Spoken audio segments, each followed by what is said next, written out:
criativos!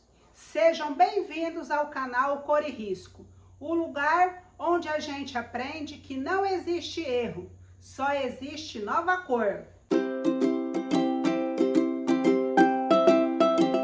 Sou a professora Cleusa do canal Cor e Risco e o vídeo de hoje é como fazer uma decoração de Natal com TNT barato.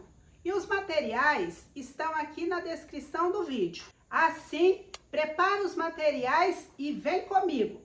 Ah, mas antes, deixa o seu like e se inscreva no canal para não perder a próxima arte. E agora vamos ao passo a passo da arte de hoje.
resultado da arte de hoje.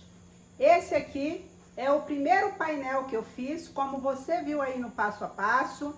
Coloquei os festões, depois coloquei bolas, assim fiz a montagem das letras de Feliz Natal e Feliz Ano Novo. E assim, para dar um charme melhor, coloquei o Papai Noel e a Mamãe Noel aqui, que vocês devem ter visto no outro vídeo que eu fiz. Vou deixar aqui na descrição os dois vídeos da Mamãe e do Papai Noel. E aqui eu coloquei uma toalha vermelha para colocar o almoço, pode ser a janta, os doces, nessa mesa e essa linda decoração. E agora eu irei mostrar a outra decoração, super rápido, fácil, como você viu no passo a passo. E aqui está o outro painel. Este aqui eu comprei pronto na internet. E assim eu coloquei os festões, coloquei algumas bolas ali nos cantinhos. E também aqui está o Papai Noel, a Mamãe Noel, fazendo parte da decoração. E também pode colocar-se doces, brinquedos, presentes aqui nesse cantinho. Espero que você tenha gostado. E se você gostou, peço que você se inscreva no canal se ainda não é inscrito, compartilhe o conteúdo, ative o sininho, pois toda semana tenho novidades diferentes aqui no canal. Ah, lembre-se que aqui é o lugar que não existe erro, só existe nova cor. Agradeço a sua atenção e até o próximo vídeo. Gratidão!